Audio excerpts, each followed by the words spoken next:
Hello students, आइए शुरू करते हैं क्लास 12 का तीसरा चैप्टर विद्युत रसायन यानी इलेक्ट्रोकेमिस्ट्री। इससे पहले इस क्लास के हमने दो चैप्टर अच्छे से कवर कर लिए हैं, जिनमें एक था ठोस अवस्था, दूसरा था विलयन। आज से शुरुआत करेंगे विद्युत रसायन चैप्टर की, और ये चैप्टर एक खास चैप्टर है जिससे लगभग 4 से 5 नंबर का एग्जाम में आता है। और ये जो चैप्टर हैं ये अदर एग्ज़ाम जैसे IIT, JEE, नीट आदि एग्ज़ाम के लिए भी बहुत ज़्यादा इंपॉर्टेंट है। ठीक है, चलिए तो हम पहले ये जान लेते हैं कि हमें इस चैप्टर को आखिर किस तरीके से पढ़ना है। ठीक है, आखिर क्या क्या टॉपिक हैं जो हम इस चैप्टर में पढ़ना है, कौन कौन से ऐसे टॉपिक हैं जिनसे पेपर में क्वेश्चंस अधिकतर पूछे जाते हैं, कौन कौन से इंपॉर्टेंट टॉपिक हमें इसमें पढ़ने हैं। चलिए देखिए भाई, हमने इस चैप्टर को 4 पार्ट में डिवाइड किया है। तो पार्ट फर्स्ट इस प्रकार है। पार्ट फर्स्ट में हमें पढ़ना है इंट्रोडक्शन। पहले हम पढ़ेंगे इंट्रोडक्शन की जो ये चैप्टर हैं विद्युत रसायन, इस चैप्टर में हमें आखिर पढ़ना क्या है, यानी हम इस चैप्टर में करने वाले क्या है। ठीक है, क्या हम इस चैप्टर से सीखेंगे। ठीक है, तो सबसे पहले तो हमें पढ़ना है इंट्रोडक्शन, फिर उसके बाद पढ़ना है इलेक्ट्रोड। क्या पढ़ना है? इलेक्ट्रोड क्या है। फिर इसके बाद पढ़ेंगे प्रकार कि इलेक्ट्रोड कितने प्रकार के होते हैं। ठीक है, इसके बाद हमें पढ़ना है इलेक्ट्रोड विभव। फिर उसके बाद पढ़ना है इलेक्ट्रोड विभव को प्रभावित करने वाले कारक, यानी ऐसे कौन से कारक हैं जो इलेक्ट्रोड विभव को प्रभावित करते हैं। फिर उसके बाद पढ़ना है मानक इलेक्ट्रोड विभव। ठीक है, तो ये सब कुछ हम पढ़ेंगे, जितना भी ये सब कुछ लिखा हुआ है ये सब कुछ हम पढ़ेंगे अपने इंट्रोडक्शन पार्ट में, यानी कि एक तरीके से पार्ट फर्स्ट में। ठीक है, अब पार्ट सेकंड में क्या पढ़ना है हमें? पार्ट सेकंड में हमें पढ़ना है भाई, सबसे पहले पढ़नी है सेल। सेल क्या है? ठीक है, तो हम पढ़ेंगे भाई सेल, 2 प्रकार की सेल पढ़ेंगे। एक तो हम पढ़ेंगे विद्युत अपघटनी सेल और दूसरी पढ़ेंगे विद्युत रासायनिक सेल। ठीक है, और उनके बारे में अच्छे से डिटेल में नॉलेज लेंगे। ठीक है, क्या क्या होती है ये, कैसे कैसे कार्य करती है। ठीक है, इसके बाद हमें पढ़ना है इन सेल का विभव, यानी कि सेल विभव पढ़ना है। ठीक है, फिर इसके बाद विद्युत वाहक बल या सेल विभव, एक ही बात है। फिर इसके बाद हमें पढ़नी है नट समीकरण। ठीक है, उसके बाद हमें पढ़नी है गिब्स मुक्त ऊर्जा और सेल विभव में क्या संबंध है। इसके बाद पढ़नी है नट समीकरण एवं साम्य स्थिरांक में क्या संबंध है। उसके बाद हम थर्ड पार्ट पढ़ेंगे। तो सेकंड पार्ट में समझ में आया, हमें ये सब कुछ सेकंड पार्ट में पढ़ना है। ठीक है, चलिए थर्ड पार्ट में हमें पढ़ना है विद्युत रासायनिक श्रेणी, जो तुमने 10वीं क्लास में भी पढ़ी होगी, विद्युत रासायनिक श्रेणी। ठीक है, जिसे बोलते हैं इलेक्ट्रोकेमिकल सीरीज। फिर उसके बाद हमें पढ़नी है विद्युत चालकता, और फिर इसके बाद कोलराउस का नियम पढ़ना है। फिर उसके बाद हमें पढ़ना है फैराडे के विद्युत अपघटन के नियम। तो ये 1 2 3 4 टॉपिक हम पढ़ेंगे पार्ट थर्ड में। और लास्ट का जो पार्ट होगा उसमें हम पढ़ेंगे बैटरियाँ, कितने प्रकार की बैटरियाँ होती हैं, वे उनमें बैटरियों में किस प्रकार की क्रिया होती है। ठीक है, ये सब कुछ हमें किस में पढ़ना है? पार्ट 4 में पढ़ना है। और लास्ट में हम पढ़ेंगे संचारण। क्या पढ़ेंगे? संचारण, जिसमें हमें पढ़ना है लोहे पर जंग किस प्रकार से लगता है। ठीक है, समझ में आया भाई? ये इस तरीके से हमने जो हमारा विद्युत रासायन चैप्टर है इसे हमने इस तरीके से 4 पार्ट में क्या किया है? डिवाइड किया है। ठीक है, अब समझते हैं भाई इस चैप्टर में से कहाँ से सबसे ज़्यादा क्वेश्चन पूछे जाते हैं, या सबसे ज़्यादा नंबर के क्वेश्चंस कहाँ से आते हैं। वैसे तो सारे टॉपिक इंपॉर्टेंट हैं, लेकिन हम ये जरूर बता दें कि इसमें से कहाँ से ज़्यादा क्वेश्चंस पूछने की संभावना होती है, या हर बार कहाँ से क्वेश्चन पूछे जाते हैं। ठीक है, चलिए तो हम बात करते हैं पहले इलेक्ट्रोड।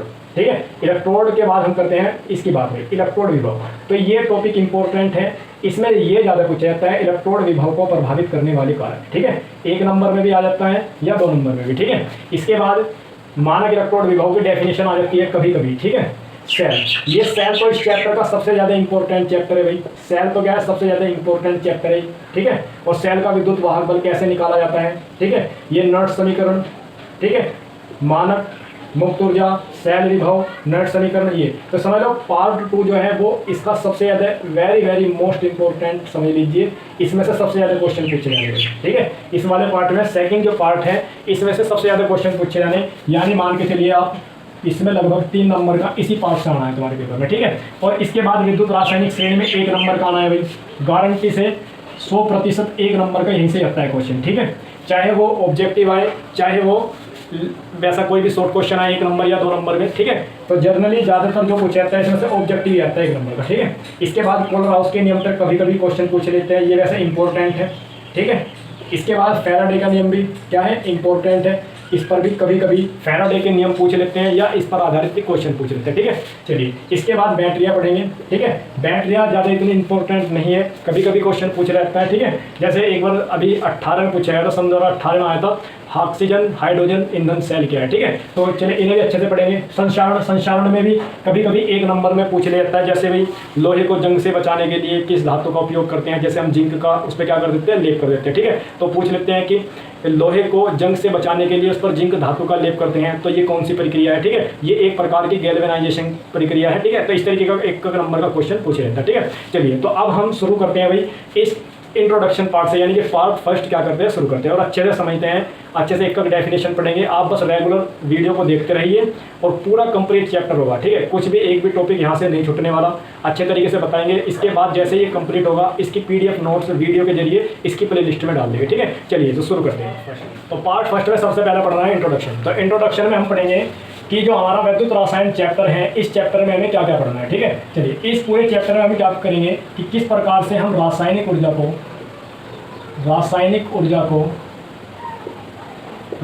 ऊर्जा जिसे हम क्या बोलते हैं, केमिकल एनर्जी को विद्युत ऊर्जा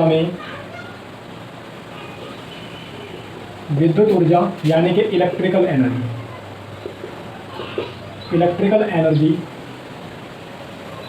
में क्या कर सकते हैं, चेंज कर सकते हैं। तो इस चैप्टर में हमें पढ़ना है कि किस प्रकार से हम इस वाली को इसमें और इस वाली को इसमें क्या कर सकते हैं, चेंज कर सकते हैं। यानी कि हमें इस चैप्टर में ये पढ़ना है किस प्रकार से हम केमिकल एनर्जी को इलेक्ट्रिकल एनर्जी और इलेक्ट्रिकल एनर्जी को केमिकल एनर्जी में क्या कर सकते हैं, चेंज कर सकते हैं, ठीक है। यानी कि हम इस चैप्टर में पढ़ेंगे कि किस प्रकार से हम इलेक्ट्रिकल एनर्जी को केमिकल एनर्जी और केमिकल एनर्जी को इलेक्ट्रिकल एनर्जी में चेंज कर सकते हैं, ठीक है। ऐसी कौन सी डिवाइस है जिसके द्वारा ये एक दूसरे में क्या होती है, परिवर्तित हो जाती है, ठीक है। तो इसकी डेफिनेशन क्या कहती है भाई, रसायन विज्ञान की वह शाखा जिसमें रासायनिक ऊर्जा और विद्युत ऊर्जा के परस्पर रूपांतरण और इनके मध्य संबंध को अध्ययन किया जाता है, या इनके मध्य संबंध का अध्ययन किया जाता है, वही क्या कहलाती है, वैद्युत रसायन कहलाता है, ठीक है, या इलेक्ट्रोकेमिस्ट्री कहलाती है, ठीक है। चलिए तो अब इसके बाद हम शुरू करते हैं इलेक्ट्रोड से। तो तुम्हारा इंट्रोडक्शन तो तुम्हें समझ में आ गया होगा भाई कि हम इस चैप्टर में आखिर करने क्या वाले हैं, ठीक है। हम इस चैप्टर में विद्युत ऊर्जा को रासायनिक ऊर्जा और रासायनिक ऊर्जा को किसमें बदलेंगे, विद्युत ऊर्जा में, ठीक है। चलिए तो हम शुरुआत करते हैं इलेक्ट्रोड से। सबसे पहले जो हेडिंग है हमारी वो है इलेक्ट्रोड। सबसे पहली हेडिंग है इलेक्ट्रोड, या इसे बोलते हैं अर्धशैल, इलेक्ट्रोड या अर्धशैल, ठीक है। चलिए क्या है भाई, इलेक्ट्रोड और हाफ शेल, ठीक है। चलिए पहले हम इलेक्ट्रोड की डेफिनेशन लिखते हैं, या अर्धशैल की क्या लिखते हैं डेफिनेशन, फिर उसके बाद पढ़ेंगे, ठीक है। चलिए क्या है, जब किसी धातु की छड़ को उसी धातु के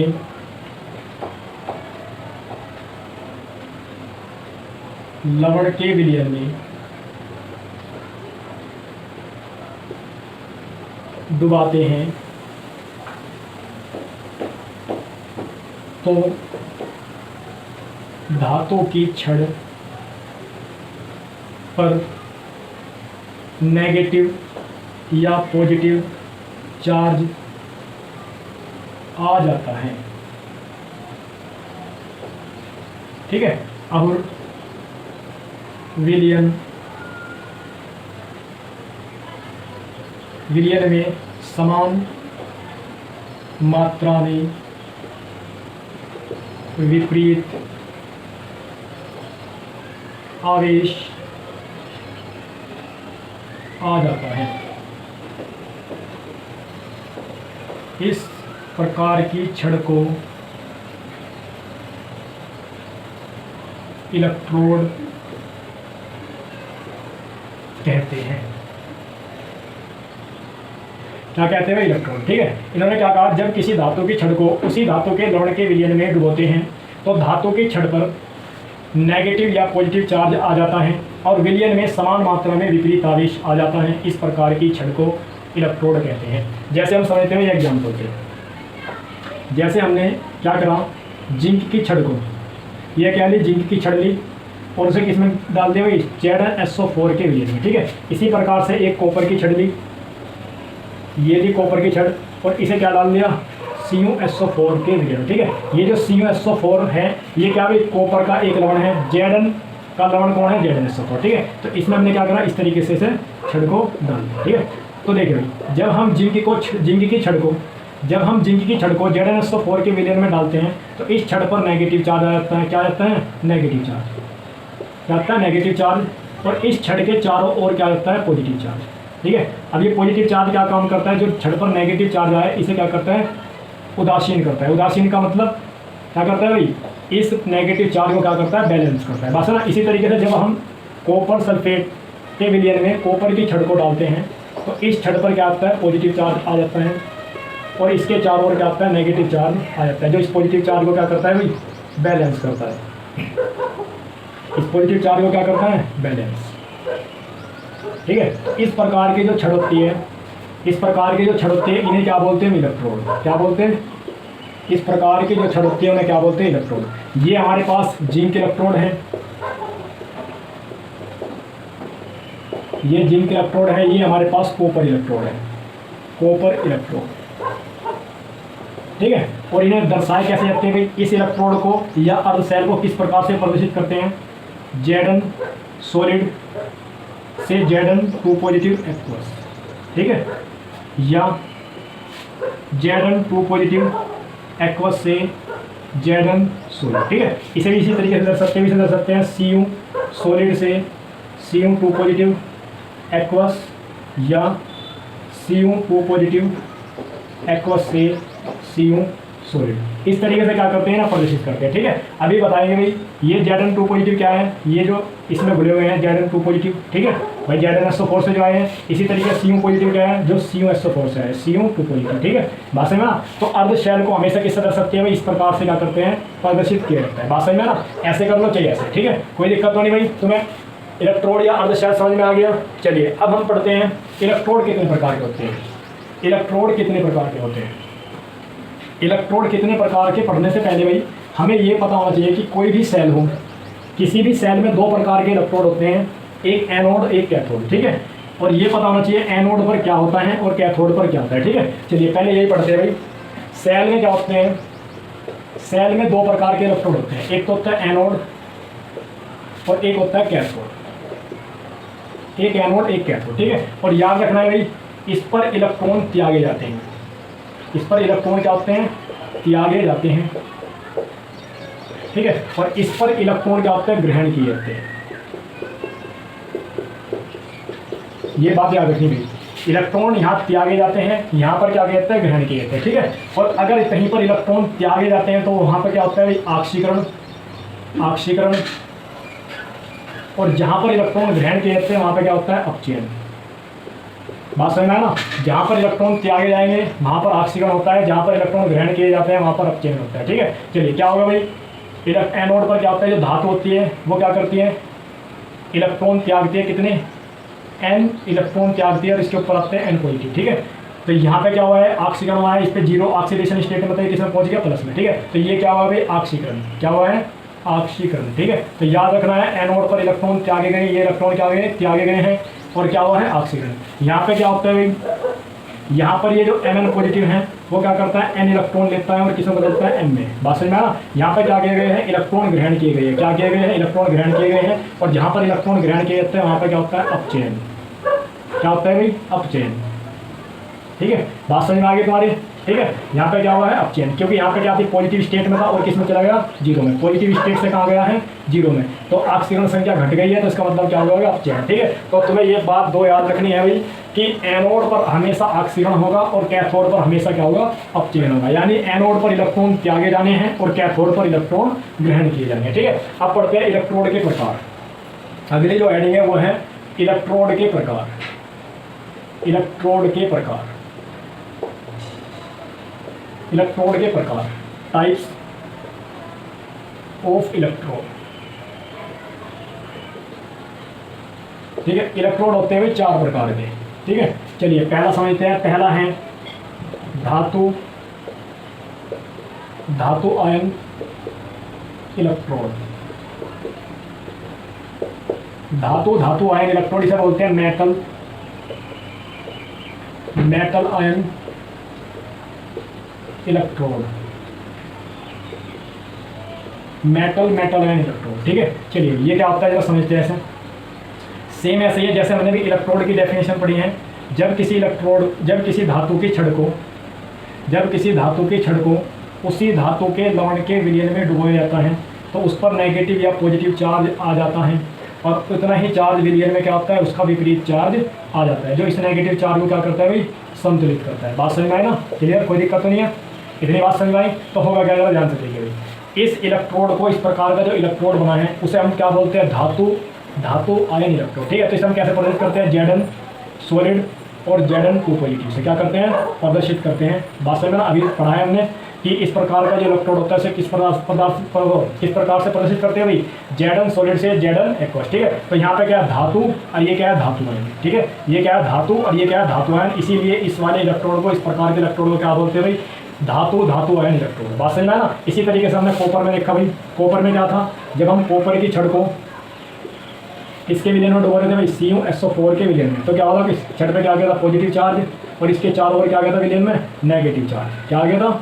नेगेटिव चार्ज। ठीक है, समझ में ना। तो इस वाले को हम कैसे प्रदर्शित कर रहे थे, Cu सॉलिड से क्या हुआ भाई, Cu 2 पॉजिटिव एक्वस। ठीक है, ऐसे भी प्रदर्शित कर सकते हैं, या भाई ऐसे भी प्रदर्शित कर सकते हैं, Cu 2 पॉजिटिव एक्वस से क्या होता है, Cu सॉलिड। बात है ना, इसे भी इस तरीके से प्रदर्शित कर सकते हैं, या करके भाई Zn 2 पॉजिटिव एक्वस से क्या होता है, Zn सॉलिड। बात समझ में ना। तो देखिए ये हुआ क्या है, इस प्रकार का इलेक्ट्रॉन धातु आयन, यहाँ पे क्या है, धातु आयन। तो इस प्रकार के जो इलेक्ट्रोड हैं उन्हें क्या वे किस कंडीशन में आते हैं, या किस कैटेगरी में आते हैं भाई, कौन सी कैटेगरी में आते हैं, धातु आयन इलेक्ट्रोड में। बस है ना। तो पहला इलेक्ट्रोड समझ में आ गया, धातु आयन इलेक्ट्रोड। ठीक है, ये कौन सा है, जिंक इलेक्ट्रोड है, ये कौन सा है, कॉपर इलेक्ट्रोड। ठीक है, चलिए अब दूसरा समझते हैं भाई, दूसरा कौन सा होता है।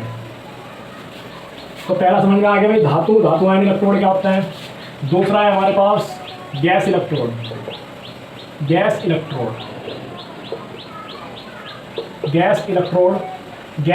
क्या होता है, चलिए भाई समझते हैं।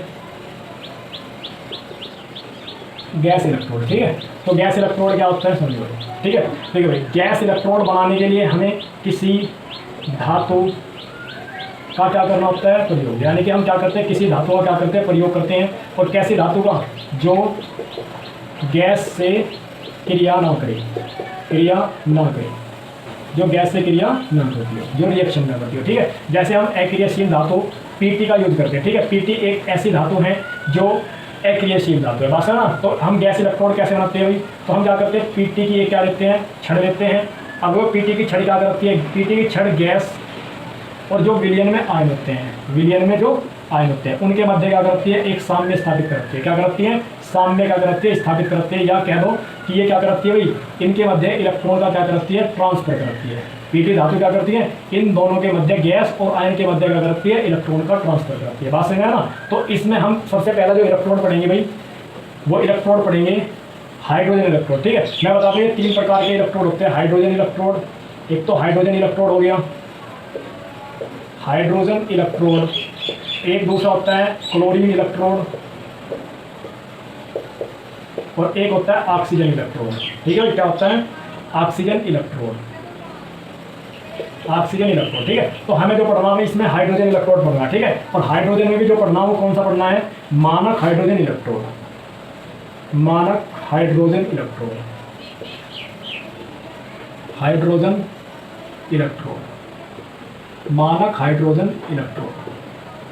ठीक है, इसे क्या बोलते हैं, स्टैंडर्ड हाइड्रोजन इलेक्ट्रोड। इसे शॉर्ट फॉर्म में बोलते हैं SHE। क्या बोलते हैं, SHE। बात है ना। चलिए समझते हैं ये क्या होता है। ठीक है, इसमें क्या होता है, एक इस तरीके से प्लेटिनम की तार होती है, ये प्लेटिनम की एक तार है। ठीक है, इस तार के नीचे क्या होता है, प्लेटिनम का एक प्लेट लगा देते हैं। ठीक है, और इस प्लेटिनम की प्लेट को क्या करते हैं, एक परत, इस प्लेटिनम की परत पर क्या होते हैं, प्लेटिनम की प्लेट पर क्या होते हैं, एक परत लगा देते हैं, किसकी, प्लेटिनम ब्लैक की क्या कर देते हैं, प्लेटिनम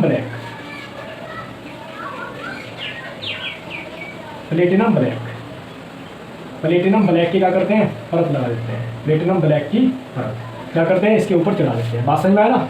और इसे क्या करते हैं, एक नली में इस तरीके से क्या करते हैं, बंद कर देते हैं। जो नीचे से तो क्या होती है, खुली हुई होती है, और ऊपर से क्या होती है, वही बंद होती है। ठीक है। और यहाँ से क्या करते हैं, हाइड्रोजन गैस इसमें प्रवेश कराने के लिए एक क्या होता है, होल होता है, यानी कि छिद्र होता है, जहाँ से हम क्या करते हैं, हाइड्रोजन गैस को क्या करते हैं, प्रवाहित करते हैं एक वायुमंडल दाब पर, ठीक है। इस पर एक वायुमंडल दाब पर, ये पीटी की छड़, ठीक है। और इस पूरे के पूरे सिस्टम को हम किस में रखते हैं, एक पात्र में रख देते हैं। इस पात्र में हमने क्या ले रखा है, 1 मोलर सांद्रता का HCl लिक्विड, ठीक है, जिसमें क्या उपस्थित है, H पॉजिटिव Cl नेगेटिव, ठीक है। इस तरीके से क्या करते हैं, इस सिस्टम को इसमें रख देते हैं। बात समझ में आई?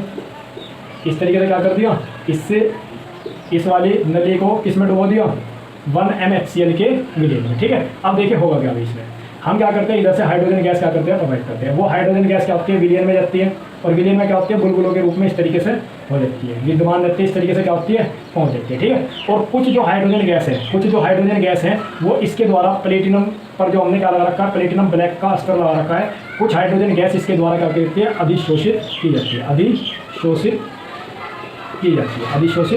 की जाती है, ठीक है। तो प्लेटिनम की जो प्लेट का काम कर रहे हैं, ये प्लेटिनम की प्लेट जो है वो यही काम कर रही है भाई, कि हाइड्रोजन गैस को क्या करेगी, यहाँ अधिशोषित करेगी। तो इसके ऊपर क्या होगी, हाइड्रोजन गैस, ठीक है, और विलयन में क्या है, H पॉजिटिव आयन। तो ऐसा करने पर क्या होगा, जो H2 गैस हैं और जो H पॉजिटिव आयन है, इनके मध्य क्या होगा भाई, एक साम्य क्या हो जाएगा, स्थापित हो जाएगा, क्या हो जाएगा, साम्य स्थापित, समझ में आएगा। इस तरीके से क्या हो जाएगा, H2 गैस और H आयन के मध्य क्या हो जाएगा, साम्य स्थापित हो जाएगा, जो किसकी वजह से होगा, प्लेटिनम की छड़ी की वजह से, ठीक है। तो इस प्रकार का जो इलेक्ट्रोड होता है उसे क्या बोलते हैं, मानक हाइड्रोजन इलेक्ट्रोड, SHE, क्या बोलते हैं, मानक हाइड्रोजन इलेक्ट्रोड।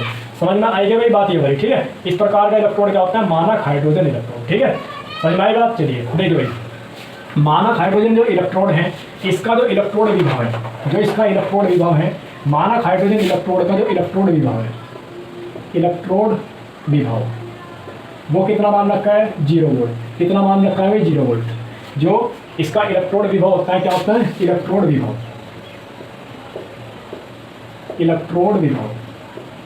कितना मान रखा है, ये इलेक्ट्रोड विभव इसका 0 वोल्ट। कितना मान रखा है, 0 वोल्ट, ठीक है।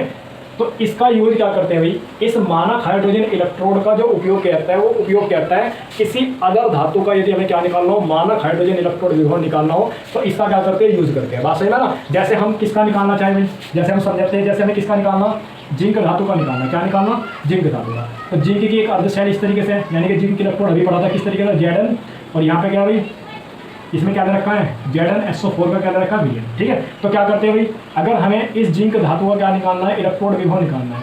इलेक्ट्रोड विभव का मतलब किससे है भाई, मानक इलेक्ट्रोड विभव, मानक इलेक्ट्रोड विभव। अगर हमें क्या निकालना है, इस जिंक धातु का मानक इलेक्ट्रोड विभव निकालना है, तो हम क्या करेंगे, इस जिंक धातु की अर्ध शैल को किसके द्वारा जोड़ देंगे भाई, इस SHG के द्वारा क्या कर देंगे, जोड़ देंगे, ठीक है। और बीच में क्या लगा देंगे, एक वोल्टीमीटर, क्या लगा देंगे, इस तरीके से क्या लगा देंगे, एक वोल्टीमीटर, ठीक है, कोई दिक्कत तो नहीं। अब देखिए, पहले मैं इसकी कहानी बताऊंगी, इसमें क्या था, ये अर्ध शैल थी, ये किसी काम की थी, ठीक है। कैसे किसी काम की नहीं थी, समझिए भाई। तो देखिए, ये जिंक धातु की छड़ होगी, इसमें क्या है, Zn-SO4 का क्या है, वो Zn-SO4 का क्या है, विलयन, ठीक है। तो यहाँ पे क्या होगी, Zn2 positive, SO4 2 negative, Zn2 positive, SO4 2 negative, इस तरीके से होगा इसमें। तो देखो इसमें क्या होगा था भाई, कि यहाँ से Zn निकले, Zn2 पॉजिटिव के रूप में, ठीक है, और यहाँ पे छोड़ के 2 इलेक्ट्रॉन, और जैसे यहाँ पे 2 इलेक्ट्रॉन आए, तो ये Zn2 पॉजिटिव तुरंत इन 2 इलेक्ट्रॉन को लेकर ऐसे चिपक गया, सही में ना। तो हुआ क्या, यहाँ से Zn2 पॉजिटिव निकल रहे हैं, और यहाँ विलयन से Zn2 पॉजिटिव क्या हो रहे हैं, इस पे चिपकते जा रहे हैं, ठीक है। तो नेट कार्य तो सेल में कुछ भी नहीं हो रहा, नेट कार्य तो कुछ भी नहीं हो रहा। क्या हो रहा है भाई, जैसे Zn यहाँ से निकले, तुरंत ही क्या हुआ, Zn2 पॉजिटिव इस पे चिपक गए। तो इसका मतलब इसमें क्या हो रहा, इसमें ना तो इलेक्ट्रॉन बाहर से आ रहे हैं, और ना बाहर इससे जा रहे हैं, ना ही इसमें इलेक्ट्रॉन कहीं बाहर से आए, और ना ही इससे इलेक्ट्रॉन बाहर गए। तो बस हुआ क्या, यहाँ से Zn निकला, 2 इलेक्ट्रॉन दिए, तुरंत अगले वाला Zn जाके चिपक गया, ठीक है। तो इस सेल का तो कुछ भी नेट कार्य, तो सेल में कुछ भी नहीं हुआ, बात है ना। तो इसका हम इलेक्ट्रोड विभव कैसे निकाल लेंगे, निकाल नहीं सकते। तो हमें अगर इसका इलेक्ट्रोड विभव निकालना है, तो इसके इलेक्ट्रॉन को भाई आगे ट्रांसफर करना पड़ेगा, तब जाके हमें पता लगेगा इसका मानक इलेक्ट्रोड विभव क्या होगा। तो उसे करने के लिए हम क्या करते हैं, इस सेल को हमने किसके साथ जोड़ दी, मानक हाइड्रोजन इलेक्ट्रोड के साथ जोड़ दी, ठीक है। और इसमें क्या लगा दिया, लवण सेतु। इस लवण सेतु का अभी तुम्हें जो इससे अगला लेक्चर होगा उसमें अच्छे से पता लगेगा लवण सेतु क्या है, ठीक है। अभी फिलहाल इतने समझिए कि क्या है, इसमें क्या लगा दिया, एक लवण सेतु, ठीक है। तो ये एक प्रकार की इन्होंने क्या बना दी, एक सेल बना दी, पूरी सेल, अर्ध शैल। और ये भी क्या है भाई, मानक हाइड्रोजन इलेक्ट्रोड भी क्या है, एक अर्ध शैल है। अर्ध शैल और अर्ध शैल को जोड़ के क्या बना दिया, पूरी शैल बना दी। अब इस पूरी शैल का क्या करेंगे भाई, अब हम इस पूरी शैल का क्या निकल लेंगे, सेल विभव, सेल विभव। अब वो सेल विभव किसके इक्वल होगा भाई, वो सेल विभव किसके इक्वल होगा, Zn का और प्लस SHG, इन दोनों के क्या होगा, इक्वल होगा। इसके सेल विभव के और इसके सेल विभव के, यानी कि इस पे जो क्रिया हो रही है उसका और इसका, तो क्या होगा वो इक्वल होगा, बस है ना। तो सेल विभव क्या होगा भाई, इन दोनों के योग के क्या होगा, इक्वल होगा। अब हमें सेल विभव पता लग गया और हम जानते हैं इसका जो सेल विभव है मानक इलेक्ट्रोड विभव वो क्या है, जीरो। क्या है, जीरो। समझ में आया ना, क्या है, जीरो। चलो ऐसा समझिए, जैसे सपोज करो हमने इसका सेल विभव निकाला, इसका क्या निकाला, सेल विभव, और वो सेल विभव कितना है भाई, 0.74, 0. क्या है 74 वोल्ट, बात है ना। निकाल लिया, इस सेल का पूरी का क्या निकल रहा, विभव निकल रहा, वो कितना है 0.74 वोल्ट। तो ये कितना आ गया 0.74 वोल्ट। अब ये 0.74 वोल्ट, इसे ई सेल ऐसे बोलते, ठीक है, ई सेल, बस ना। अब ये 0.74 वोल्ट है, वो किसके इक्वल होगा भाई, इसका जमा इसका, और इसका होगा भाई, एक तो किसका होगा, Zn का, किसका होगा, Zn का होगा, और एक किसका होगा, हाइड्रोजन का होगा, किसका, हाइड्रोजन, इसका होगा भाई हाइड्रोजन गैस का, बस ना। अब इसका तो हमें पता ही है क्या है, जीरो ही है। इसका तो क्या दे रखा हमने, मानक के लिए भाई यहाँ पे लगा दिया, मतलब नोट लगा दिया, मानक के लिए मानक का चिन्ह, ठीक है, यहाँ भी क्या लगा दो मानक, ठीक है। तो बस है ना, इसका तो हमें पता ही है जीरो है, तो इसका क्या कर दो जीरो, प्लस इसका कितना आया है, वो इसका हमें निकाल नहीं है, इसका क्या कर दो, ये Zn से Zn 280, बस है ना। तो ये क्या है, इसकी वैल्यू कितनी है 0.74 वोल्ट। तो देखिए इसका तो जीरो हो गया, तो इसे खत्म करो, तो किसका निकलेगा भाई, Zn का निकलेगा, नहीं निकलेगा, ठीक है, समझ में ना। तो जिंक का क्या निकलेगा, मानक इलेक्ट्रोड विभव। तो इसी तरीके से हम क्या करते हैं कि हाइड्रोजन के साथ अलग अलग धातु के अर्धशैल जोड़ते रहो। इस हाइड्रोजन के साथ क्या कर दो, अगर हमें कॉपर का निकालना तो आपके कॉपर वाली जोड़ दो और सेल विभव निकाल लो। इस तरीके से हम हाइड्रोजन, मानक हाइड्रोजन जो इलेक्ट्रोड है उसकी सहायता से किसी भी धातु का क्या निकाल सकते हैं, मानक हाइड्रोजन, मानक इलेक्ट्रोड विभव क्या कर सकते हैं, ज्ञात कर सकते हैं, ठीक है। मानक इलेक्ट्रोड विभव क्या कर सकते हैं, ज्ञात कर सकते हैं, ठीक है। अभी समझेंगे मानक इलेक्ट्रोड विभव क्या है, आगे आगे भी सब समझ में आ जाएगा। फिलहाल आप ये समझिए कि इस हाइड्रोजन, मानक हाइड्रोजन इलेक्ट्रोड का यूज हम कहाँ करते हैं, बस है ना। फिलहाल आपको क्या समझना है भाई कि हम इस मानक हाइड्रोजन इलेक्ट्रोड को उपयोग करके, यानी कि इसका उपयोग करके किस तरीके से किसी भी धातु का क्या निकाल सकते हैं, मानक इलेक्ट्रोड विभव क्या कर सकते हैं, ज्ञात कर सकते हैं, बात है ना। फिलहाल आप अभी ये समझिए, बात है ना।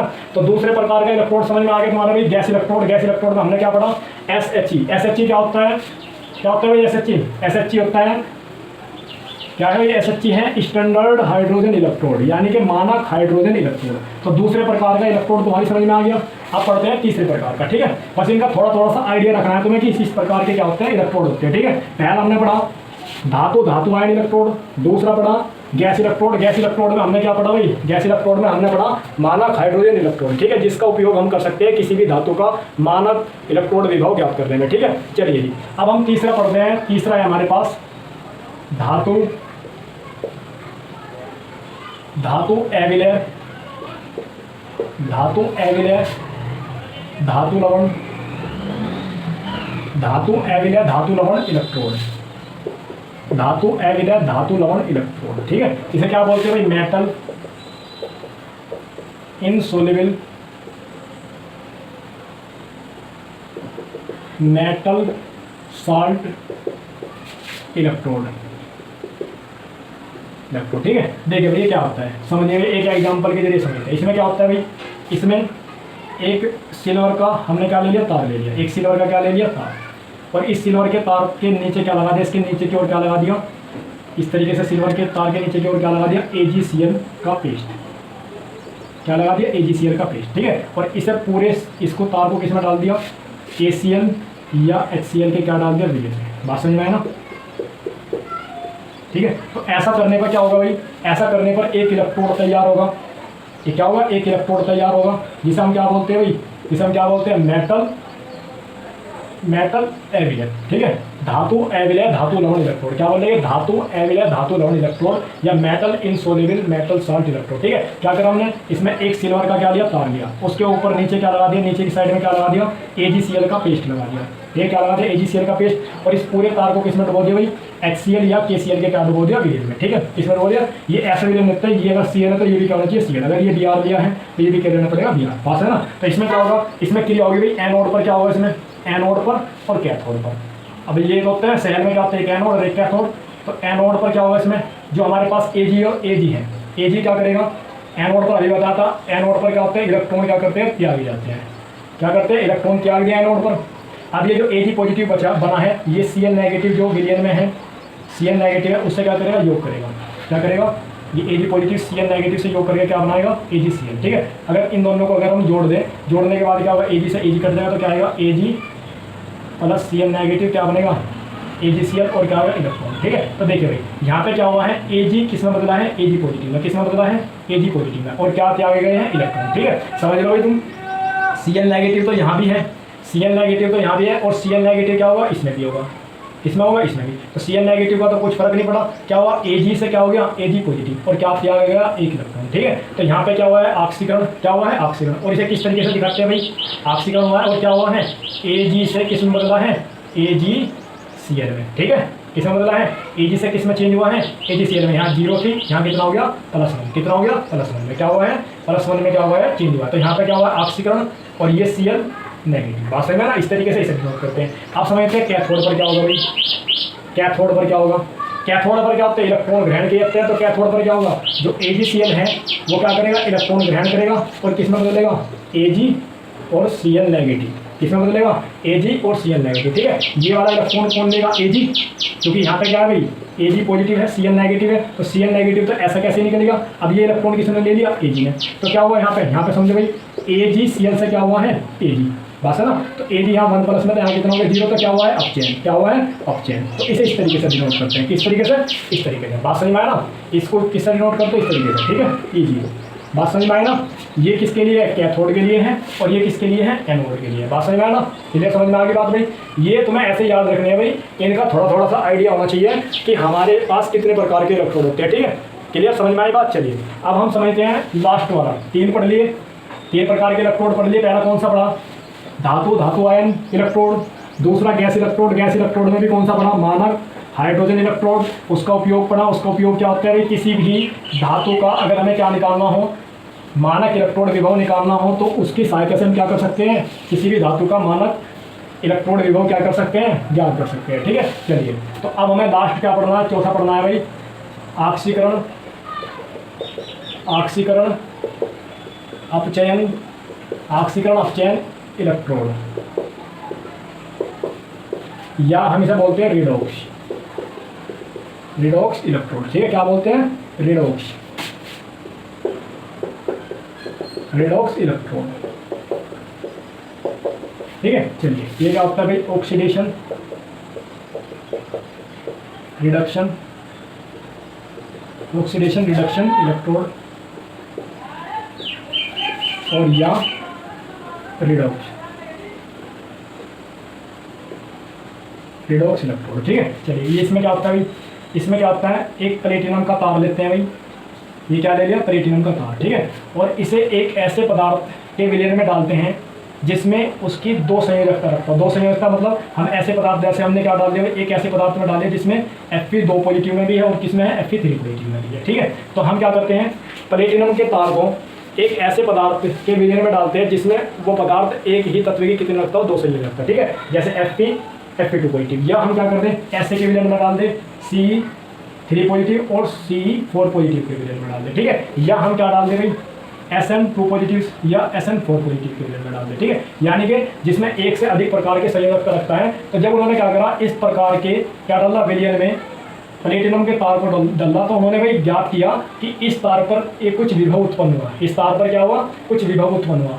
मतलब समझ में आया भाई, इन्होंने क्या करा, प्लेटिनम के तार को इस प्रकार के पदार्थ के किसमें डाला, विलयन में डाला, जो क्या रखता है, 2 संयोजकता, एक है जैसे एक अपनी कम वाली, एक क्या रखता है, अपनी अधिक वाली। ठीक है, तो जैसे इन्होंने ऐसे में डाला तो क्या हुआ, इस तार पर इन्होंने कुछ विभव क्या करा, महसूस करा, या इस पर क्या हुआ, विभव उत्पन्न हुआ। तो उन्होंने देखा भाई ये विभव आखिर इस तार पर क्यों उत्पन्न हुआ। तो उसका उत्पन्न होने का कारण था कि ये जो Fe2 पॉजिटिव था, ये किसमें बदल रहा था, Fe3 पॉजिटिव में, और Fe3 पॉजिटिव किसमें बदल रहा था, Fe2 पॉजिटिव में। सही है ना, इनके आपस में एक दूसरे में चेंज होने की वजह से इस पे क्या हुआ था, भाई, इस पे विभव उत्पन्न हुआ था। ठीक है, यानी कि हम कह सकते हैं इसमें ए एनोड पर क्या हुआ होगा, एनोड पर Fe जो 2 पॉजिटिव था उसने क्या करा होगा भाई, इलेक्ट्रॉन त्याग कर Fe3 पॉजिटिव में चेंज हुआ होगा, और कैथोड पर क्या हुआ होगा, कैथोड पर जो Fe3 पॉजिटिव था उसने क्या करा होगा, इलेक्ट्रॉन ग्रहण करके किसमें चेंज हुआ होगा, Fe2 पॉजिटिव में। ठीक है, तो ये क्रिया इनमें हो रही होगी, जिस वजह से क्या होगा, इस पर आवेश क्या हुआ, महसूस, मतलब आवेश क्या हुआ,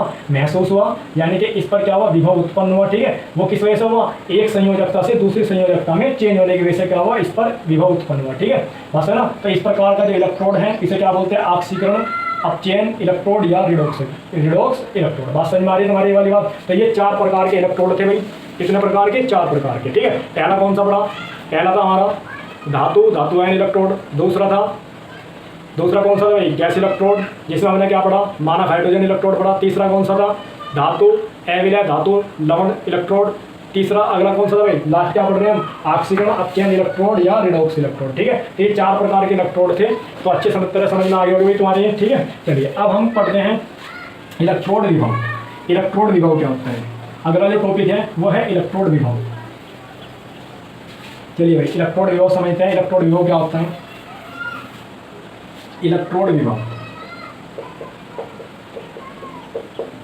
इलेक्ट्रोड विभव इसे बोलते हैं इलेक्ट्रोड पोटेंशियल। इलेक्ट्रोड पोटेंशियल, ठीक है, ये क्या होता है भाई? चलिए, जब किसी धातु की छड़ को उसी धातु के लवण के विलयन में डुबोते हैं, जब किसी धातु की छड़ को उसी धातु के लवण के विलयन में डुबोया जाता है तो धातु की छड़ पर क्या आता है? नेगेटिव या पॉजिटिव चार्ज उत्पन्न हो जाता है। ठीक है, और इस नेगेटिव या पॉजिटिव चार्ज को संतुलित करने के लिए विलयन में उसका विपरीत आवेश क्या होता है? उत्पन्न हो जाता है। और इसी विभव के अंतर को क्या बोलते हैं भाई? इलेक्ट्रोड विभव। ठीक है, यहाँ पे क्या होता है? इस तरीके से लेयर सी बन जाती है भाई, एक पॉजिटिव चार्ज की और ये क्या होती है? नेगेटिव चार्ज की। ठीक है, तो इसके विभव का जो अंतर होता है उसे क्या बोलते हैं? इलेक्ट्रोड विभव। समझ में ना, क्या बोलते हैं? इलेक्ट्रोड विभव। तो इसमें क्या है भाई डेफिनेशन? जब किसी धातु की छड़ को उसी धातु के लवण के विलयन में डुबोया जाता है तो धातु की छड़ पर और विलयन के बीच में क्या होता है? एक विभवांतर उत्पन्न होता है। यानी कि धातु की छड़ और विलयन के बीच में क्या होता है? एक विभवांतर उत्पन्न हो जाता है, जिसे हम क्या बोलते हैं? इलेक्ट्रोड विभव। ठीक है, तो इस पर क्या आ सकता है? नेगेटिव भी आ सकता है, पॉजिटिव भी आ सकता है। आगे बढ़ेंगे कब कब इस पर नेगेटिव, कब कब इस पर क्या आएगा? पॉजिटिव। तो ये बात समझ में आ गई तुम्हारे भाई? इलेक्ट्रोड विभव क्या है? जैसे हम किसी धातु की छड़ को, जब हम किसी धातु की छड़ को उसी धातु के लवण के विलयन में डुबोते हैं तो धातु की छड़ और विलयन के बीच में क्या होता है? विभवांतर उत्पन्न हो जाता है। विभवांतर का मतलब है अगर इस पर नेगेटिव होगा तो इस पर पॉजिटिव, इस पर पॉजिटिव होगा तो इस पर क्या आता है? विलयन में क्या रहेगा? Negative charge. ठीक है, तो इसे विभव के जो अंतर होता है उसे क्या बोलते हैं? इलेक्ट्रोड विभव। ठीक है, बात में आप पढ़ते हैं इलेक्ट्रोड विभव को प्रभावित करने वाले कारक। ठीक है, तो इलेक्ट्रोड विभव को प्रभावित करने वाले कारक अगले जो हेडिंग है भाई इलेक्ट्रोड विभव को प्रभावित करने वाले कारक। प्रभावित करने वाले कारक क्या क्या कारक है भाई जिसकी वजह से क्या होता है? इलेक्ट्रोड विभव प्रभावित होता है। ठीक है, ये इंपॉर्टेंट है और आ जाता है 1 नंबर में, कभी कभी पूछ लेते हैं ऑब्जेक्टिव में। ठीक, चलिए क्या है भाई? पहला है धातु की प्रकृति। धातु की प्रकृति, ठीक है। दूसरा है भाई सांद्रता, विलयन की सांद्रता, विलयन की सांद्रता, ठीक है। तीसरा है ताप, ठीक है भाई। देखिए धातु की प्रकृति, अगर धातु की चालकता अच्छी है भाई, चालकता क्या है? ज़्यादा है, तो विभव भी क्या होगा? ज़्यादा। विभव भी क्या होगा भाई? ज़्यादा। अगर किसी धातु की चालकता ज़्यादा है तो विभव भी क्या होगा? ज़्यादा। चालकता कम है तो विभव भी क्या होगा? कम। आप समझते हैं सांद्रता, अगर सांद्रता ज़्यादा होगी, विलयन की सांद्रता क्या होगी? ज़्यादा। विलयन की सांद्रता ज़्यादा होगी तो विभव क्या होगा? कम। विभव क्या होगा? कम। क्यों होगा भाई विभव? सांद्रता बढ़ने पर आयनन क्या होगा? आयनन घट जाएगा। आयनन क्या होता है? घट जाएगा, बात है ना। चलिए जैसे भाई अगर इस धातु से सपोज करो, इस धातु से क्या निकलना चाह रहे हैं? Zn2 निकलना चाह रहे हैं। अगर ये Zn की छड़ है और ये ZnSO4 का विलयन, ZnSO4 का क्या है? विलयन। इसका भाई ZnSO4 का क्या है? विलयन। अगर इस धातु की छड़ से इलेक्ट्रॉन ये Zn2 निकलना चाह रहे हैं, अगर यहाँ पर सांद्रता बहुत ज़्यादा होगी, सांद्रता का गाढ़ापन ज़्यादा हुआ, तो ये इसका निकलना क्या होगा? इधर से मुश्किल होगा, जिस वजह से क्या होगा? आयनन घट जाएगा, और आयनन घट जाएगा तो इसका मतलब क्या होगा भाई?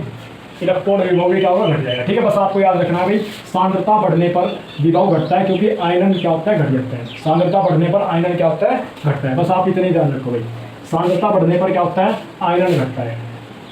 आयनन घटेगा, और आयनन घटेगा तो इसका मतलब क्या होगा? इलेक्ट्रोड विभव क्या होगा? घटेगा। ठीक है, और इसके बाद ताप, अगर ताप को तुम क्या करोगे? बढ़ाओगे। ताप को बढ़ाओगे तो भाई आयनन बढ़ेगा, आयनन बढ़ेगा। ताप बढ़ाने पर आयनन बढ़ता है, और आयनन जितना ज़्यादा बढ़ेगा विभव भी क्या होगा? उतना ही ज़्यादा बढ़ेगा। बात समझ में आए ना। तो ताप बढ़ाने पर विभव बढ़ेगा क्योंकि आयनन बढ़ता है, सांद्रता बढ़ाने पर क्या होता है? आयनन घटता है, विभव भी क्या होगा? घटेगा। विभव क्या होगा भाई? घटेगा। तो समझ में आ गया भाई, धातु की प्रकृति जितनी अच्छी चालक वाली धातु होगी उतना अच्छा क्या होगा, इलेक्ट्रोड विभव। विलायक की विलयन की सांद्रता जितना ज़्यादा होगी उतना क्या होगा, आयनन कम होगा। आयनन कम होगा तो इसका मतलब विभव कम होगा।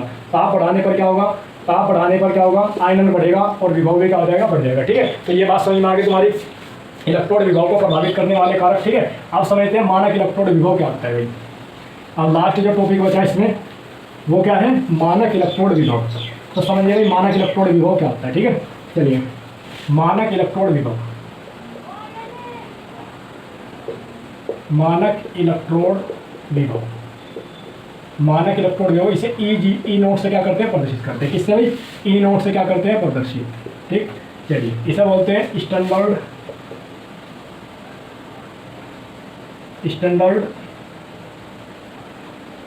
इलेक्ट्रोड पोटेंशियल,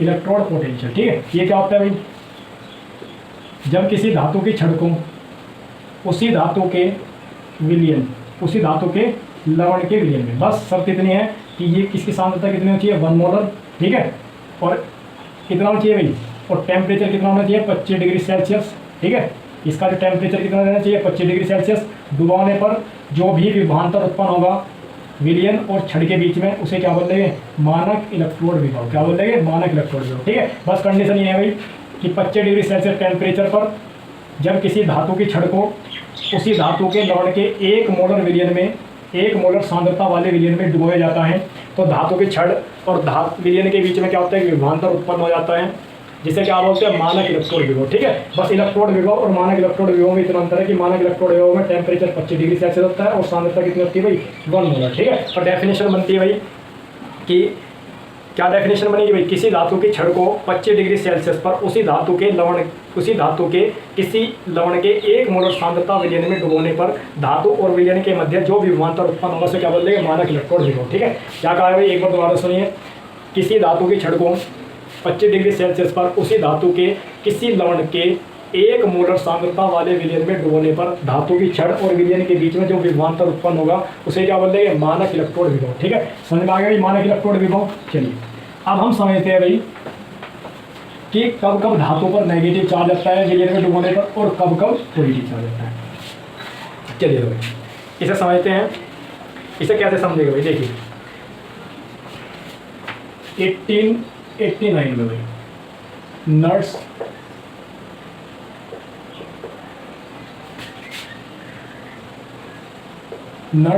वैज्ञानिक थे। नर्स जो वैज्ञानिक थे भाई, नर्स वैज्ञानिक ने बताया, क्या बताया भाई, द नर्स, ये ऐसे बनेगा भाई, नर्स वैज्ञानिक ने बताया कि भाई किसी भी धातु पर नेगेटिव या पॉजिटिव चार्ज का आना 2 तथ्यों पर निर्भर करता है। ठीक है, 1889 में जो नर्स वैज्ञानिक थे उन्होंने बताया कि किसी भी धातु पर पॉजिटिव का आना या नेगेटिव का आना 2 तथ्यों पर निर्भर करता है। पहला कौन सा है भाई, पहला है विद्युत अपघटनी विलयन दाब। एक तो होता है विद्युत अपघटनी विलयन दाब और दूसरा होता है भाई परासरण दाब। क्या होता है, परासरण दाब। पहला क्या होता है, विद्युत अपघटनी विलयन दाब और दूसरा होता है परासरण दाब। अब ये क्या होता है भाई, विद्युत अपघटनी विलयन दाब। ठीक है, इसे क्या बोलते हैं, इसे बोलते हैं भाई electrolytic solution pressure. Electrolytic solution pressure, electrolytic solution pressure, इसे बोलते हैं ओस्मोटिक प्रेशर, ओस्मोटिक प्रेशर। ठीक है, चलिए इनमें समझते हैं क्या अंतर है। ठीक है, तो ये क्या कहता है भाई, ये क्या करता है भाई, विद्युत अपघटनी विलयन दाब। ठीक है, इन्होंने कहा भाई कि इसमें क्या होता है कि इस वाले दाब की वजह से क्या होते हैं, धातु की छड़ से, यहाँ समझते हो भाई, धातु की जो छड़ है, धातु की छड़ से क्या होते हैं, धनायन निकलते हैं, M पॉजिटिव। ठीक है, हम N पॉजिटिव करें सीधा, N positive, M N positive. ठीक है, इस वाले दाब की वजह से, कौन से दाब की वजह से भाई, विद्युत अपघटनी विलयन दाब की वजह से क्या होता है, धातु से क्या होते हैं, पॉजिटिव निकलते हैं। पॉजिटिव के रूप में क्या निकलते हैं, परमाणु निकलते हैं, यानी कि पॉजिटिव के रूप में जो धातु आयन निकलते हैं, और अपना नेगेटिव चार्ज क्या होता है, इसी पर ही छोड़कर चले जाते हैं। बात समझ में आया ना। क्या होगा, अगर ये दाब ज़्यादा होगा, क्या होगा भाई, अगर ये दाब ज़्यादा होगा, किस दाब से, परासरण दाब से। ठीक है, अभी परासरण दाब समझे क्या है, फिलहाल ये समझे कि इस दाब की वजह से क्या होता है, विद्युत अपघटनी विलयन दाब की वजह से क्या होता है, धातु से क्या होता है, धातु आयन निकलते हैं पॉजिटिव के रूप में, और क्या होता है, अपना इलेक्ट्रॉन इस पर छोड़कर चले जाते हैं। अब इस पूरी धातु पर क्या है, इलेक्ट्रॉन है, इलेक्ट्रॉन कैसे होते हैं, नेगेटिव। तो इस छड़ पर कैसा आ गया भाई, नेगेटिव चार्ज। क्या आ गया, नेगेटिव चार्ज। क्या आया, नेगेटिव चार्ज। बात समझ में आया ना, क्या आया, नेगेटिव चार्ज। अब ये क्या होता है भाई, अगर ऐसा हो कि भाई इस छड़ पे देखो, अगर ऐसा हो कि विलयन में उपस्थित जो धनायन है, विलयन में उपस्थित जो धनायन है, विलयन में क्या है, धनायन है, और ये विलयन में उपस्थित धनायन जो है वे क्या जाए, इसके पास जाके क्या होगा, चिपकने शुरू, इससे क्या करे, चिपके। तो चिपकने से क्या होगा भाई, ये इलेक्ट्रॉन इन्हें दे देगा, और इलेक्ट्रॉन इन्हें देगा तो इस पर क्या आएगा, पॉजिटिव चार्ज आएगा। क्या आएगा, पॉजिटिव चार्ज। बात समझ में ना। देखिए दो काम हो गए। विद्युत अपघटनी विलयन दाब क्या करता है, विद्युत अपघटनी विलयन दाब कहता है कि धातु के जो छड़ हैं उससे धातु पॉजिटिव के रूप में क्या होते हैं, निकलकर विलयन में जाते हैं। किस में जाते हैं, विलयन में, और अपना जो इलेक्ट्रॉन है वो इसी छड़ पर क्या होते हैं, छोड़कर चले जाते हैं, जिस कारण छड़ पर कैसा आता है, नेगेटिव चार्ज। ठीक है, और परासरण दाब क्या कहते हैं कि विलयन में जो धातु आयन है वे क्या होते हैं, छड़ पर जाकर चिपकते हैं, और इनसे क्या करते हैं, इलेक्ट्रॉन ग्रहण करते हैं। किससे, छड़ से। जब छड़ी ने इलेक्ट्रॉन दे देगी तो छड़ पे कैसा आ जाएगा, पॉजिटिव चार्ज। समझ में आया ना, क्या जाएगा, पॉजिटिव चार्ज। तो ये क्या कहते हैं भाई, अगर किसी धातु के लिए अगर इलेक्ट्रिकल सॉल्यूशन प्रेशर ESP अगर ज़्यादा है, किससे, OP का मतलब क्या है भाई, ऑस्मोटिक प्रेशर से। ठीक है, अगर भाई विद्युत अपघटनी विलयन दाब ज़्यादा है, किससे, परासरण दाब से, तो क्या आएगा भाई, इस पर धातु पे कैसा चार्ज आएगा, नेगेटिव। बात है ना। अगर भाई ESP कम है, किससे, OP से, तो इस पर कैसा चार्ज आएगा, पॉजिटिव चार्ज। ठीक है, अगर ये दोनों कैसे आ जाए भाई, इक्वल हो जाए, तो धातु पे क्या आएगा, कोई भी चार्ज नहीं आएगा। ठीक है, और इस प्रकार के इलेक्ट्रोड को बोलते हैं नल इलेक्ट्रोड। क्या बोलते हैं, नल इलेक्ट्रोड। क्या बोलते हैं, नल इलेक्ट्रोड। बात समझ में आए ना, क्या बोलते हैं, नल इलेक्ट्रोड। ठीक, तो समझ में आया भाई कैसे धातु पर नेगेटिव चार्ज, कब धातु पर नेगेटिव चार्ज आएगा और कब धातु पर पॉजिटिव चार्ज आएगा। ठीक है, ये समझ लो, ये ध्यान से एक बार और। ये वाला दाब कहता है कि धातु से क्या होते हैं, धातु आयन निकलते हैं पॉजिटिव के रूप में। ठीक है, किसमें जाते हैं, और विलयन में। कहाँ जा रहे हैं, विलयन में। कहाँ जा रहे हैं भाई, विलयन में। किसमें जाते हैं, विलयन में। और जब ये विलयन में जाएंगे तो इन पर तो क्या आ गया, पॉजिटिव चार्ज। ये तो पॉजिटिव के रूप में निकल गया, तो अपना जो इलेक्ट्रॉन है वो किस पे छोड़ के जाएंगे, इस छड़ पे। ये छड़ कैसे हो जाएगी, ऋणावेशी। तो इस वजह से छड़ पे क्या आ गया, ऋणावेश आ गया। ठीक है, ये वाला दाब तो ये कहता है। और ये वाला दाब क्या कहता है भाई, जो हमारे विलयन में क्या है, पॉजिटिव आयन है, जो पॉजिटिव आयन है वे धातु की छड़ पर क्या होते हैं, जाके चिपकते हैं, और धातु इस छड़ से क्या लेते हैं, इलेक्ट्रॉन ग्रहण करते हैं। जब धातु की छड़ इसे इलेक्ट्रॉन दे देगी तो इस पर कैसा आ जाएगा, पॉजिटिव चार्ज। तो इस वजह से छड़ पे कैसा होगा भाई, पॉजिटिव चार्ज, और छड़ कैसी होगी, धनावेशी। बात है ना। अगर भाई अब हम कह सकते हैं, अगर ये वाला दाब ज़्यादा रहा इस वाले से तो धातु पे कैसा आएगा, नेगेटिव चार्ज, और ये वाला ज़्यादा रहा इससे तो धातु पे कैसा आएगा, पॉजिटिव चार्ज। अगर दोनों क्या रहे, इक्वल रहे तो फिर कैसा आएगा, कोई भी चार्ज नहीं आनेगा। तो ऐसे इलेक्ट्रॉन को क्या बोलते हैं, नल इलेक्ट्रॉन। बात समझ में आया ना। तो ये था भाई इसका एक तरीके से पार्ट फर्स्ट जो हमने पढ़ा। ठीक है, इसमें हमने क्या पढ़ा, एक बार 5 मिनट का रिवीजन करिए भाई। हमने क्या पढ़ा, इंट्रोडक्शन में हमने पढ़ा कि इस वाले चैप्टर में हम क्या पढ़ने वाले हैं कि किस प्रकार से हम रासायनिक ऊर्जा को विद्युत ऊर्जा में और विद्युत ऊर्जा को रासायनिक ऊर्जा में बदल सकते हैं। ठीक है, इसके बाद हमने इलेक्ट्रोड पढ़ा। इलेक्ट्रोड क्या था, जब किसी धातु की छड़ को उसी धातु के लवण के विलयन में डुबो दिया जाता है तो धातु की छड़ पर नेगेटिव या पॉजिटिव चार्ज रहता है, और विलयन में उसके विपरीत समान मात्रा में क्या आता है, चार्ज उत्पन्न हो जाता है। उसे क्या बोलते हैं, इलेक्ट्रोड। ठीक है, अब समझ में आया ना किस तरीके से धातु की छड़ पर नेगेटिव और किस तरीके से धातु की छड़ पर पॉजिटिव चार्ज आएगा। ठीक है, फिर हमने क्या पढ़ा भाई, इलेक्ट्रोड के प्रकार। उससे पहले हमने क्या पढ़ा, कोई भी हमारे पास सेल है, कोई भी सेल है उसमें 2 इलेक्ट्रोड होते हैं, एक तो एनोड होता है, एक कैथोड होता है। ठीक है, एनोड पर हमेशा इलेक्ट्रॉन त्यागे जाएंगे, कैथोड पर हमेशा इलेक्ट्रॉन ग्रहण किए जाएंगे। ठीक है, तो फिर हमने पढ़ा भाई इलेक्ट्रोड के प्रकार। इलेक्ट्रोड हमने 4 प्रकार के पढ़े। पहला इलेक्ट्रोड पढ़ा धातु आयन इलेक्ट्रोड। दूसरा पढ़ा गैस इलेक्ट्रोड, जिसमें हमने पढ़ा सादा, जिसमें हमने क्या पढ़ा, SHE का मतलब है standard hydrogen electrode. Standard hydrogen electrode का मतलब है मानक हाइड्रोजन इलेक्ट्रोड। और ये भी पढ़ा कि ये इस इलेक्ट्रोड की सहायता से हम किस प्रकार किसी अन्य धातु का क्या निकाल सकते हैं, मानक मानक इलेक्ट्रोड जो क्या कर सकते हैं, ज्ञात कर सकते हैं। ठीक है, और हमने ये भी बता दिया कि जो हमारे पास मानक हाइड्रोजन इलेक्ट्रोड है उसका जो विभव है वो क्या मान रखा है, हमने 0 मान रखा है। क्या मान रखा है, 0। बात समझ में आया ना। क्लियर, बात समझ में आ गई। इसके बाद हमने क्या पढ़ा, तीसरे प्रकार के इलेक्ट्रोड पढ़ा। तीसरे प्रकार के इलेक्ट्रोड में कौन सा पढ़ा, धातु एविल या धातु लवण इलेक्ट्रोड, ठीक है, जिसमें हमने पढ़ा कि एक क्या होता है, सिल्वर का तार होता है, उसके ऊपर क्या होता है, AgCl का क्या करते हैं, पेस्ट चिपका देते हैं और उसे किस में डाल देते हैं, HCl के विलयन या KCl के विलयन में डाल देते हैं, ठीक है। तो वहाँ पे क्या होता है, एक विभव उत्पन्न होता है, ठीक है, वो हमने सब पढ़ लिया क्या होगा उसमें, ठीक है, कैसे एनोड पर क्या होगा, कैथोड पर क्या होगा, ठीक है। फिर लास्ट हमने पढ़ा ऑक्सीकरण अपचयन इलेक्ट्रोड या रेडॉक्स इलेक्ट्रोड, ठीक है। उसमें क्या होता है भाई, उसमें क्या होता है, एक प्लेटिनम के तार को ऐसे पदार्थ के विलयन में डालते हैं जो दो प्रकार की संयोजकता रखता हो, ठीक है, यानी कि एक ही तत्व की दो संयोजकता रखता हो। तो संयोजकता दो रखने वाले विलयन में जैसे ही प्लेटिनम के तार को डालते हैं तो उन्होंने ऐसा महसूस किया या उन्होंने ये पाया कि इस प्लेटिनम के तार पर क्या हो गया, एक विभव उत्पन्न हो गया, ठीक है। और वो विभव उत्पन्न होने का कारण क्या था भाई, कि एक संयोजकता वाला जो परमाणु जो वो आयन था वो किसमें चेंज हो रहा था, दूसरी संयोजकता, ठीक है। जैसे Fe2 पॉजिटिव किसमें चेंज हो रहा है, Fe3 पॉजिटिव में, और Fe3 पॉजिटिव चेंज किसमें हो रहा है, Fe2 पॉजिटिव में, ठीक है। फिर इसके बाद हमने क्या पढ़ा, इलेक्ट्रोड विभव वही है जब हम किसी धातु की छड़ को उसी धातु के लवण के विलयन में डालते हैं तो धातु की छड़ और विलयन में क्या होता है, कि विभवांतर उत्पन्न हो जाता है, जिसे क्या बोलते हैं, इलेक्ट्रोड विभव बोलते हैं, ठीक है।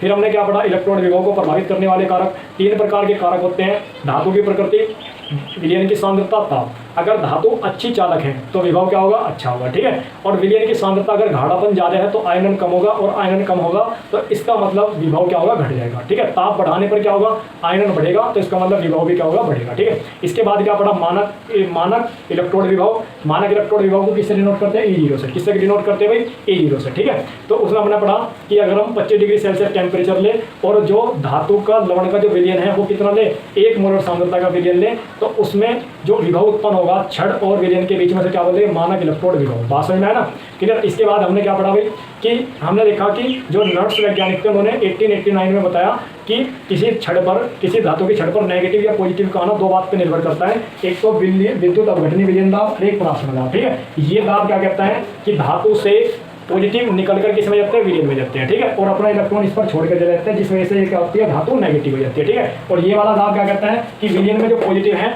वे धातु पर जाके क्या होते हैं, चिपकते हैं, जिस कारण से धातु को क्या होता है, पॉजिटिव चार्ज, क्योंकि ये क्या करेगी, धातु अपने इलेक्ट्रॉन इन्हें दे देगी तो इस पर क्या आएगा, पॉजिटिव चार्ज, ठीक है। तो हमने पढ़ा अगर ये वाला दाब ज़्यादा है, ये वाला कम है तो क्या आएगा, धातु पर नेगेटिव चार्ज। अगर ये ज़्यादा है, ये कम है तो धातु पे कैसा आएगा, पॉजिटिव चार्ज। अगर दोनों इक्वल हैं तो उन पर कोई भी चार्ज नहीं आएगा, ऐसे इलेक्ट्रॉन को बोलेंगे नल इलेक्ट्रॉन, ठीक है। बात समझ में आया। एक बात और समझ लो यहीं की, वो बात कौन सी है जरा समझो ध्यान से, कि यहाँ पर जो मानक हमारे पास है ना, दो प्रकार के इलेक्ट्रोड विभव होते हैं, ठीक है। कौन से दो प्रकार के इलेक्ट्रोड विभव को इस प्रकार से डिनोट करते हैं, मानक इलेक्ट्रोड विभव को। और ये दो प्रकार के इलेक्ट्रोड विभव होते हैं, एक तो होता है मानक अपचयन इलेक्ट्रोड और एक होता है मानक ऑक्सीकरण इलेक्ट्रोड विभव, ठीक है। चलिए भाई, एक तो होता है मानक ऑक्सीकरण विभव, और एक होता है मानक अपचयन विभव, ऑक्सीकरण विभव, और एक होता है मानक अपचयन विभव, ठीक है। ये समझिए भाई, ये इंपॉर्टेंट है, समझना जरूरी है बहुत ही, ठीक है। मानक ऑक्सीकरण विभव क्या होता है और मानक अपचयन विभव क्या होता है, ठीक है। देखिए भाई, इसे किस तरीके से दिखाते हैं, M से क्या हो गया, Mn पॉजिटिव, क्या हो गया, M से Mn पॉजिटिव। देखो यहाँ पे क्या हुआ है, ऑक्सीकरण, क्या होता है, ऑक्सीकरण। तो मानक ऑक्सीकरण विभव को तो इस तरीके से डिनोट करते हैं, ठीक है। और मानक अपचयन विभव को किस तरीके से डिनोट करते हैं, M पॉजिटिव से क्या हो गया, M, ठीक है। यहाँ पे क्या हुआ है, अपचयन, ठीक है। पॉजिटिव चार्ज क्या घट रहा है तो अपचयन हो रहा है, यहाँ पे पॉजिटिव चार्ज क्या बढ़ रहा है, वो क्या हो रहा है, ऑक्सीकरण, ठीक है। और ये क्या होता है, एक दूसरे के इक्वल होते हैं, यानी कि मानक ऑक्सीकरण जो विभव होता है, या हम इसे इस तरीके से लिख सकते हैं, मानक ऑक्सीकरण जो विभव होता है, मानक ऑक्सीकरण विभव इक्वल होता है किसके, मानक अपचयन विभव के। किसके भाई, मानक अपचयन विभव के। बस अंतर कितना होता है, माइनस, क्या होता है, माइनस, ठीक है। ये दोनों इक्वल तो होते हैं, लेकिन क्या होता है, अगर ये पॉजिटिव है तो ये नेगेटिव होगा, ये नेगेटिव है तो क्या होगा, ये पॉजिटिव होगा। बस एक दूसरे क्या होते हैं, बस विपरीत होते हैं, यानी कि एक दूसरे के चिन्ह से फर्क है, यानी कि एक नेगेटिव है तो एक पॉजिटिव, लेकिन दोनों क्या हो गए, इक्वल हो गए। बात सही में ना। तो मानक ऑक्सीकरण विभव को इससे डिनोट करते हैं, मानक अपचयन विभव को इससे डिनोट करते हैं, ये दोनों इक्वल होते हैं, बस क्या होता है, माइनस का फर्क होता है। बात समझ में ना, ये बात याद रखनी है तुम्हें, माइनस का क्या होता है, फर्क होता है, ठीक है। जैसे हम क्या है, अगर मैं इस तरीके से समझाना चाहूँ, मेरे पास ये है भाई, Zn से क्या है, Zn2 पॉजिटिव के लिए क्या दे रखा, मुझे वैल्यू दे रखी 0.74 वोल्ट, ठीक है। ये क्या है भाई, ऑक्सीकरण विभव है, क्योंकि यहाँ पे क्या हो रहा है, ऑक्सीकरण हो रहा है, क्या हो रहा है, ऑक्सीकरण। अगर मुझे क्या बदलना हो, इसे मानक अपचयन में बदलना हो तो इसे क्या कर दो, उल्टा कर दो, क्या कर दो, उल्टा कर दो। ये उल्टा हो गया, उल्टा कर दिया, तो ये भी किस में बदल जाएगा भाई, ये पहला प्लस था तो अब किस में आ जाएगा, माइनस में, किस में आ जाएगा, माइनस में, ठीक है। तो ये क्या था, मानक ऑक्सीकरण विभव, ये क्या था, मानक अपचयन विभव, ठीक है। और एक बात और समझो भाई, यहाँ पे मानक इलेक्ट्रोड विभव कहा गया है, मानक इलेक्ट्रोड विभव, मानक इलेक्ट्रोड विभव। तो मानक इलेक्ट्रोड विभव का मतलब किससे है भाई, मानक इलेक्ट्रोड विभव का, ये आईयूपीएससी के अनुसार है भाई। आईयूपीएससी ने क्या कहा है कि मानक इलेक्ट्रोड विभव का मतलब मानक अपचयन विभव से है। अगर कहीं पर कोई आपको क्या बोल रहा है भाई, मानक इलेक्ट्रोड विभव बोल रहा है, तो उसका मतलब है मानक अपचयन विभव से। और मानक अपचयन विभव तुमने पढ़ लिया, ठीक है, समझ में आया ना। तो मानक इलेक्ट्रोड विभव का मतलब क्या है, मानक अपचयन विभव से, बात है ना। ये आईयूपीएससी ने कहा है कि मानक इलेक्ट्रोड विभव का मतलब क्या होता है, मानक अपचयन विभव, ठीक है। अगर तुम मानक इलेक्ट्रोड विभव को मानक अपचयन विभव बोल रहे हो तो कोई गलत नहीं है, बात समझ में आएगा। तो ये बात समझ में आ गई तुम्हारे। मानक ऑक्सीकरण क्या होता है, जहाँ पर ऑक्सीकरण होता है उसका जो विभव होता है उसे क्या बोलते हैं, मानक ऑक्सीकरण। जहाँ पर अपचयन होता है उसका जो विभव होता है उसे क्या बोलते हैं, मानक अपचयन विभव, ठीक है। और ये दोनों क्या होता है, एक दूसरे के इक्वल होता है, केवल साइन से क्या होता है, फर्क होता है, ठीक है। जैसे हमने एग्जाम्पल बता दिया, यहाँ पे क्या है, Zn से Zn 2.2 तो ऑक्सीकरण हो रहा है, इसका विभव कितना है 74 0.74 वोल्ट। अगर इसका मुझे अपचयन में चेंज करना है तो क्या करना पड़ेगा, ई से इधर ले जाऊँ, इसे इधर, तो क्या हो गया, पॉजिटिव से क्या हो गया 0 पे, तो क्या हो गया अपचयन, ठीक है। तो ये प्लस वाला किसमें बदल जाएगा, माइनस में, ठीक है। तो ये बात समझ में आ गई तुम्हारे, ठीक है। तो इससे अगले लेक्चर में हम पढ़ेंगे सेल। सेल में क्या पढ़ेंगे, विद्युत अपघटनीय सेल, गैलेनिक सेल, और उस सेल का निरूपण किस प्रकार से किया जाता है, ठीक है। Thank you.